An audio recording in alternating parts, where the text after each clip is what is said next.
বন্ধু, তোমরা বিপ্লব করেছ, তোমরা সফল। তোমরা এখন ঘরে চলে যাও। দেশ চালাবে রাজনীতিবিদরা।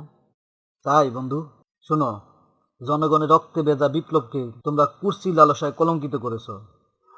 আমাদের ত্যাগ তোমাদের সম্পদে সিঁড়ি হবে না। যে বিপ্লবের জন্য আমরা প্রাণ দিয়েছি, তোমরা সেই বিপ্লবকে বিক্রি করেছ। জনতার স্বপ্ন লুট করে কুর্সি দখল করাই তোমাদের রাজনীতি। বিপ্লবের নামে প্রতারণা তোমাদের রাজনৈতিক সংস্কৃতি।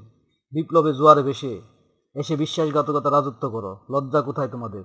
যে পথে আমরা শহীদ হয়েছি সেই পথ তোমরা ক্ষমতার বাজার বিক্রি করেছ। জনতার ক্ষোভের আগুন একদিন তোমাদের কুর্সি ভস্ম হবে। বিপ্লবের ইতিহাস লিখতে গিয়ে তোমরা কলমের কালিনে রক্ত মুছে দিয়েছ।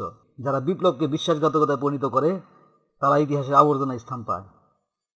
জনতার রক্তে গড়া স্বপ্ন তোমরা ক্ষমতার নোংরা খেলায় নষ্ট করেছ। আমরা বিপ্লব করেছি মুক্তির জন্য, তোমরা বিপ্লব করেছো কুর্সির জন্য। বিপ্লবের মশাল জ্বালিয়েছিলাম আলোর জন্য, তোমরা তা নিভিয়ে দিয়েছো অন্ধকারের জন্য। যে রক্ত বইয়ের ইতিহাসে লিখেছি, তোমরা সেই পাতাগুলো ছিঁড়ে ফেলেছ। আমরা প্রাণ দিয়েছি স্বাধীনতার জন্য, তোমরা স্বাধীনতাকে বন্দী করেছ লোভের খাঁচায়। জনতার চোখে জল তোমরা রাজনৈতিক পুঁজি হবে না। বিপ্লব তোমাদের ব্যবসা নয়, এটা আমাদের ত্যাগের প্রতীক। তোমরা শুধু পতাকা বদলেছ, শাসকের মনোভাব বদলাওনি। যারা বিপ্লবের স্বপ্ন ভেঙে দেয় তারা দেশদ্রোহী ছাড়া আর কিছুই নয়। জনগণ তোমাদের ভুলবে না, কারণ ক্ষত এখনো রক্তাক্ত। বিপ্লবী মরে না, বিপ্লবী জেগে থাকে। এক বিপ্লবী হারিয়ে গেলে হাজার বিপ্লবীর জন্ম হয়। দেশ যতক্ষণ ঠিক না হবে ততক্ষণ বিপ্লবীরা জন্ম নেবে, হাজারে হাজারে জন্ম নেবে। বন্ধু, তাহলে দেশ রক্ষার্থে বিপ্লবী এবং সাধারণ জনগণের কি ভূমিকা নেওয়া উচিত? তুই কি খেয়াল করছিস, দেশের কিছু রাজনীতিবিদ নিজের ক্ষমতা স্বার্থের জন্য দেশের ভবিষ্যৎটা বিক্রি করে দিচ্ছে। হ্যাঁ, আর ওরা এতটাই পথভ্রষ্ট হয়ে গেছে যে দেশের মানুষের কষ্ট তাদের চোখে পড়ে না। শুধু নিজের পকেট ভরা তাদের উদ্দেশ্য। তারা যদি শুধু নিজেদের মধ্যে থাকতো।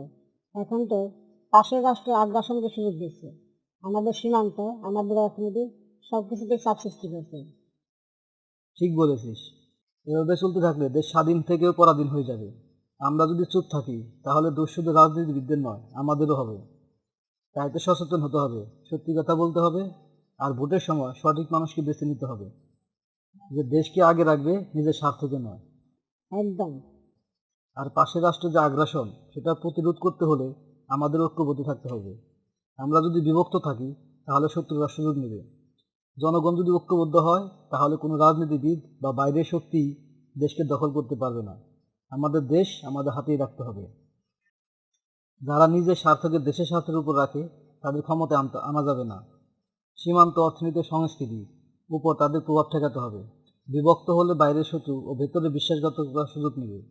যোগ্য, দেশপ্রেমিক ও নীতিবান নেতাকে বেছে নিতে হবে।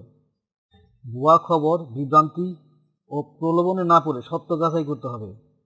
বিদেশি প্রভাব বা লোভে পড়ে দেশের সম্পদ বিক্রি হতে দেওয়া যাবে না। সবাইকে সচেতন থাকতে হবে।